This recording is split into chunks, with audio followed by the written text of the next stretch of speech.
정치인사이트 여야의 총선 상황을 중심으로 정치권 현안 짚어보겠습니다. 최진봉 성공회대 교수, 서정욱 변호사 모셨습니다. 안녕하십니까? 안녕하세요. 자, 선거제 타결이라고 할까, 선거제 관련해서 좀 이제 마무리 지어야 될 시간이 오긴 온 것 같습니다. 이명백 공관위원장이 민주당 그 하나의 제안을 했습니다. 그래서 현행 연동형에서 이제 병립형으로 돌아가되 이거를 이제 권역별로 이렇게 나눠서 그리고 이제 소수 정당에게 한 30% 정도, 47석 중에서 30% 정도는 이제 배려하는 그런 이제 안을 이제 제안했습니다. 이명백 공관위원장이 지도부하고도 상당히 이제 교감이 있는 그런 위치여서 이 제도가 이제 그대로 민주당 내부의 의견으로 채택이 될지 상당히 관심을 모으고 있는데, 국민의힘에서는 이런 안에 대해서는 어떤 입장인가요? 지금은 이제 그 선거 제도는요. 예. 국민들이 일반 보통 국민들이 한눈에 봐도 알 수 있을 정도로 항상 이제 간단하고 명료해야 됩니다. 세계를 권역별로 또 어떻게 나눌 겁니까? 수도권, 중부, 남부, 그러면 이게 영호남이 섞이면서 중부는 이게 충청만 될지 수도권이 압도적으로 많잖아요. 이게 어떤 의미가 있는지, 굳이 나누는 기준은 뭔지 도저히 그게 얼마나 복잡하겠습니까? 지역구도 완화라는 어떤 목적은 달성할 수 있다는 얘기는 합니다만은. 근데 지금 와서 이제 이렇게 권역 나누는 것도 어려울 뿐더러 그럼 이게 더 혼란 오기 때문에 그냥 단순 명쾌하게 그냥 병립으로 가자. 전국 단위로 옛날 따라 제도로 나누자. 이렇게 가면 되는데, 아마 이제 이재명 대표 입장에서는 이제 여론의 비난, 본인이 공약을 어기잖아요. 이게 무서우니까 계속 이제 당원들 투표를 하자, 또는 이제 다른 자꾸 권역별로 가자, 이런 주장을 하는 거죠. 그럼 권역별 병립형으로 가더라도 권역별로 가는 데 대해서는 타결이 여야 합의가 어려울까요? 그렇습니다. 국민의힘은 이제 그럴 생각이 없는 거죠. 그렇습니까? 그러면은 어떻게 되는 겁니까? 이제 권역별로 이제 좀 나눠서 이제 지역구도를 좀 완화하는 효과라도 있으니까 하고, 소수 정당 좀 배려하고 이런 부분이 가능성이 현재로서는 가장 높은 카드다, 이렇게 봐야 될까요? 지금 현재로 보면 가장 높은 카드라고 보여집니다. 왜냐하면 민주당 의원들 사이에 의견이 이제 평평하게 나눠져 있잖아요. 병립형과 연동형이 나온 두 가지 제도에 대해서. 그래서 합의점을 이루기 어려우니까 원내대표가 제안한 것이, 그러면 최고위원회에서 당 지도부가 결정을 하고 그걸 의총에 가져와서 그 안을 가지고 논의해보자. 왜냐하면 양쪽 안을 가지고 논의를 하다 보니까 서로 다른 얘기만 계속 하다 보니까 합의가 안 이루어져요. 그러면 어떤 안을 최고위원회에서 결정하고 그 결정된 안을 가지고 논의해서 빠른 시간 안에 투표를 하든 의총에서, 아니면 전당원 투표를 하자고 정청래 의원은 제안을 했는데 그건 조금 어려울 수도 있다는 얘기가 나오고 있고요. 그래서 의원들 사이에 의견을 모으기 위해서는 뭔가 안이 하나 있어야 되지 않겠냐. 그런 점에서 아마 이명백 공관위원장이 얘기했던 안이 가장 유력하게 떠오르는 안인 건 분명합니다. 이유는 지금 만약에 합의가 안 이루어지면 연동형으로 그냥 가는 거예요. 예전의 선거제도로 그냥 해야 되는 거거든요. 그랬을 경우에 국민의힘은 이미 위성정당 만들겠다고 다 얘기를 했고, 또 일부 언론에서 위성정당 만들기 위한 준비 작업까지 지금 진행하고 있다는 거잖아요. 그런 과정이면 민주당도 안 만들 수 없는 거잖아요, 결국은. 그렇게 되면 또 소수정당이 반발할 수밖에 없어요. 그래서 소수정당도 일정 부분 배려하고, 그리고 병립형으로 돌아가서 그 비례제 자체만은 조금 더 지역구도를 타파할 수 있는 방안을 찾아보자. 그게 이제 결국은 권역별 비례대표제거든요. 그러니까 지역을 권역으로 나눠서 영남에서도 민주당 후보가, 또 호남에서도 국민의힘 후보가 당선될 수 있는 길을 열자고 하는 부분이니까, 부족하지만 지역구조 타파라든지 아니면 그 소수 정당에 대한 배려, 이런 부분들이 어느 정도 보장된 그런 제안이라고 볼 수 있겠죠. 그 안을 올려서 이제 의원총회에서 논의하는 상황이 그런 식으로 올 수도 있겠군요. 저는 그렇게 할 거라고 거기서 봅니다. 결정이 안 되면 전당원 투표까지도 갈 수도 있을 것 같다. 근데 조금 전에 말씀 들어보면은 국민의힘에서 권역별로 나누는 거에 대해서는 또 반대한다는 입장 아니겠습니까? 그래서 그 부분이 만약에 타결이 안 될 경우는 어떻게 되는 겁니까? 그러면 지금 현행 제도로 하는 거죠. 그러니까 만약에 국민의힘 그걸 받지 않는 상황이 되면, 왜냐하면 선거법을 또 이번에도 단독으로 야당이 할 수는 없어요. 그거는 선거법을 그렇게 했을 때 여러 가지 여파가 있을 수 있고, 국민의힘이 끝까지 반대를 하면, 국민의힘 지금 병립형 가자는 거 아닙니까? 그런 제대로 가는 것을 끝까지 반대하게 되면 지금 제도로 선거를 칠 수밖에 없는 거죠. 그렇군요. 이번 주 어쨌든 상당히 이제 중요한 시기가 될 것 같아요. 더 이상 미룰 수도 없지 않습니까? 그렇죠. 이제 71일 남았는데 언제까지 계속 미루겠습니까? 이번 주 중에 어떤 결론이 나는지 함께 지켜보기로 하고요. 자, 윤석열 대통령과 한동훈 비대위원장이 어제 용산 대통령실에서 한 2시간 40분 정도 만났습니다. 그래서 윤재 원내대표도 같이 가시고, 대통령실에서는 이관섭 비서실장, 그리고 한호섭 정무수석, 그다음에 이도훈 홍보수석 예. 배석했습니다. 그래서 2시간 40분 동안 뭐 오찬 같이 했고 40분 정도 뭐 차담까지 했는데 뭐 거기서 나눈 얘기는 뭐 주택이라든지 교통 문제 같은 민생 문제를 얘기를 했다. 그리고 많은 분들이 이제 관심을 가졌던 뭐 김경률 회계사 공천 문제라든지 그다음에 명품백 논란 이런 부분에 대해서는 언급이 없었다. 이렇게 이제 공식적으로 발표가 됐는데 실제 없었을까요? 없었죠. 왜냐하면 이제 그 공천에 개입하는 자체가 이제 그 법에 저촉될 여지가 있기 때문에 여러 사람이 이제 5명 이상의 사람이 있는데 어떻게 공천 문제를 거론하겠습니까? 예. 그게 비밀이 보장되겠습니까?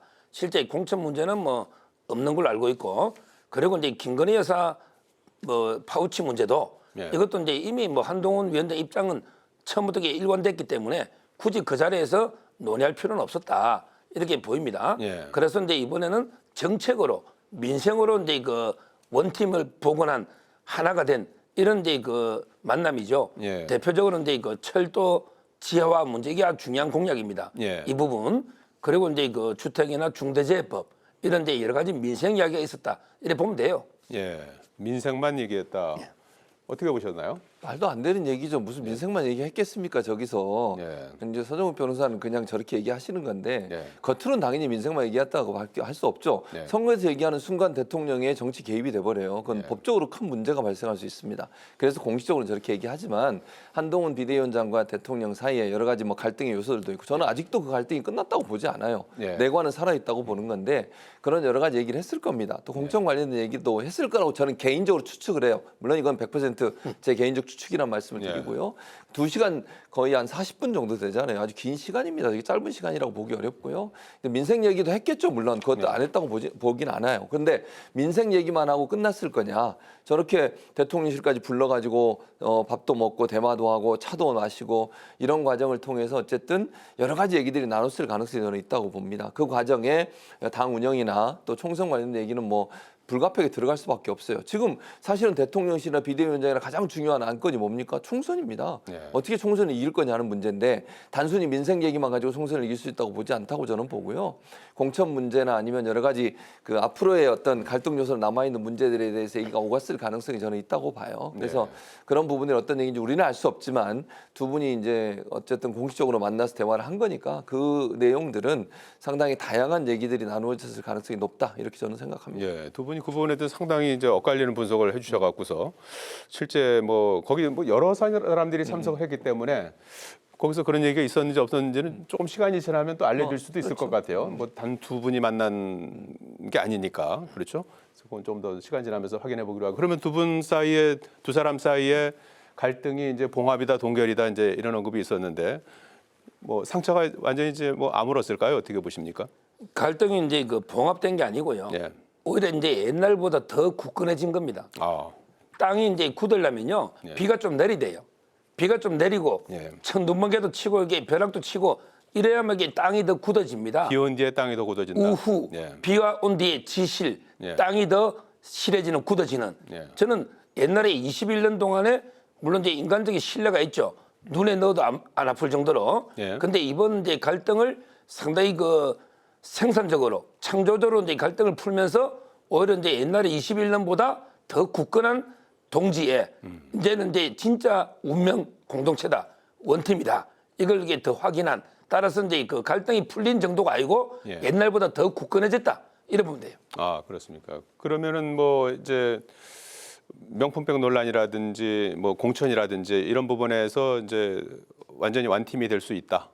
그러면 이렇게 이제 보시나요? 그 이제 공천은요. 각자 뭐 당과 정에 할 일을 하면서 공천은 이제 원래부터 대통령이 뭐 개별 공천에 관여한 게 없고요. 예. 그냥 이제 원칙과 시스템에 따라서 공정하게 해라. 이런 이제 원론적인 말씀이기 때문에 갈등이 있을 수가 없고. 예. 그다음에 이 김건희 여사 그 파우치 있잖아요. 예. 이 부분도 이게 한 위원장이 처음부터 뭐 사과하라니 이런 이야기를 한 적이 없어요. 그냥 국민의 우려, 눈높이만 강조했기 때문에 뭐 더 이상 이게 갈등은 없다 보면 돼요. 예. 최 교수님 어떻게 보시나요? 완전히 이제 갈등이 봉합이 됐고 지금 오히려 비온 뒤에 더 땅이 굳어졌다 이렇게 이제 서 변호사께서 평가해 주셨는데요. 장마예요, 장마. 안 굳어졌어요. 계속 오고 있다고요, 비가. 저는 지금도 그렇게 장마 봐요. 중인 것 같아요. 그러니까 뭐 서종욱 변호사는 예. 비 온 뒤에 땅이 굳어진다는데 장마에서 그렇게 되기 어렵다고 보고요. 예. 뇌관은 계속 살아있다고 저는 생각해요. 어제인가요? 그 비상대책위원장인 한동훈 위원장이 회의 도중에 또 윤희숙 의원 얘기를 또 꺼냈어요. 그러면서 임종석 실장과의 뭐 경쟁 구도 이걸 만들어서 얘기를 하시더라고요. 그것도 사천 논란을 또 불러일으켰어요. 지금 사실은요, 윤석열 대통령도 그런 얘기를 했잖아요. 공천 개입은 안 된다. 사천을 하면 안 된다. 이런 얘기 계속해요.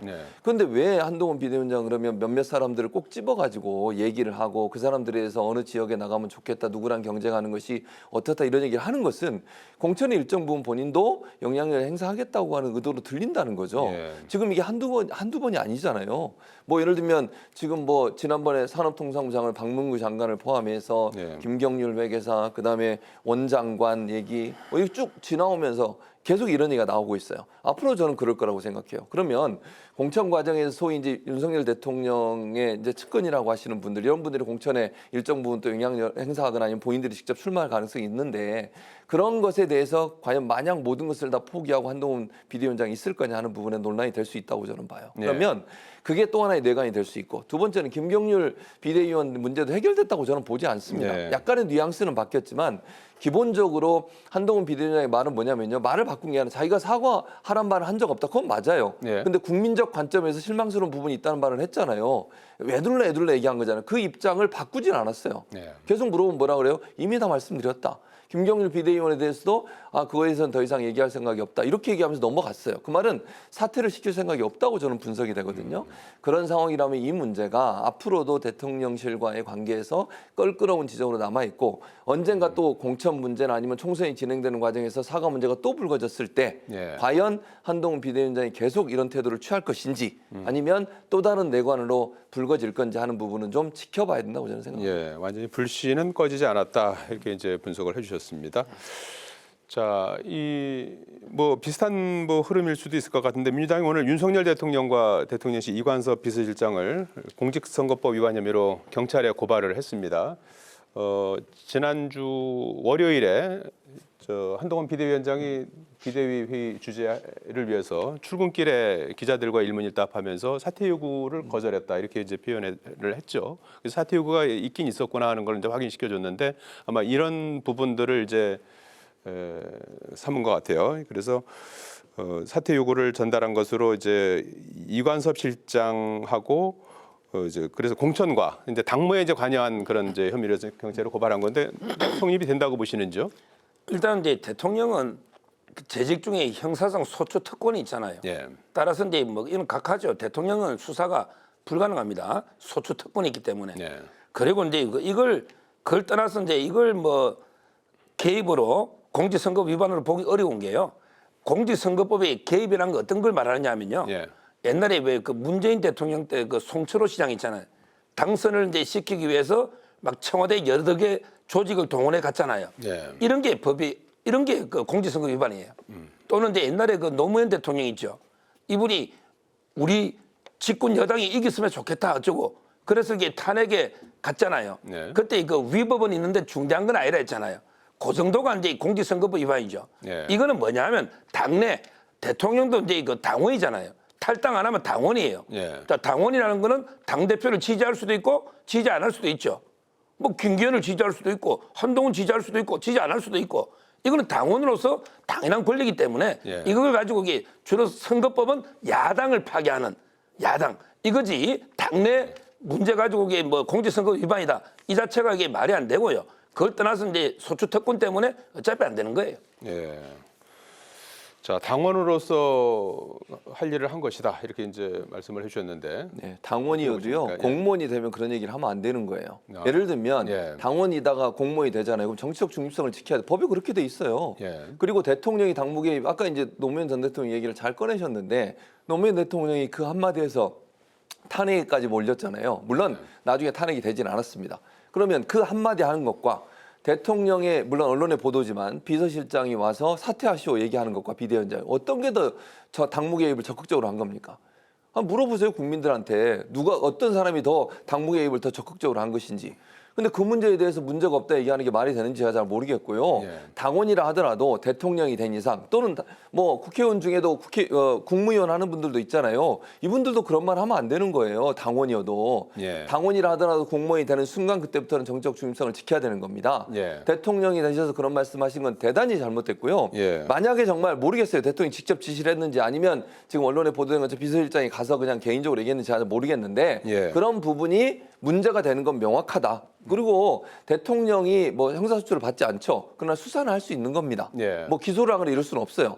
그리고 만약 수사가 중단되면 지금은 형사소추를 받지 않지만 대통령 직무가 끝난 뒤에는 수사를 재개할 수 있어요. 예. 그런 방법을 하면 되는 겁니다. 그러니까 예. 지금 당장 대통령이면 형사소추를 받지 않죠, 물론. 예. 그러니까 거기에 대해서는 뭐 지금 당장은 형사소추를 받지 않지만 수사는 진행하는 건 전혀 문제 없고요. 만약에 수사가 되더라도 문제가 있다 하면 나중에 직무가 끝난 이후에 그러니까 대통령이 이걸 그만두신 이후에 거기에 대해서 뭐 수사를 받든 아니면 어떤 형태로든 검찰이 대응하면 되는 거기 때문에 이 문제에 대해서는 뭐 수사하는 것 자체가 문제라고 보지는 않습니다. 여기에 대해서는 좀 반론을 하시겠습니까? 당원이지만 공무원이기 때문에 이제 안 된다는 거하고 수사는 받을 수 있다. 대통령도 이제 그 부분에 대해서 좀 그러면 말씀해 이제 주시죠. 장관이나 네. 예를 들어 이제 대통령은 당원 자격을 못 가지게 일반 공무원들은 당원이 안 되잖아요. 예. 이렇게 법을 바꾸든지 해야지 당원 자격을 하게 하면서 당원으로서의 권리나 행사할 때 예. 이걸 무조건 이게 처벌하면 앞뒤가 안 맞는 논리고 예. 옛날에 박범계 장관 있죠.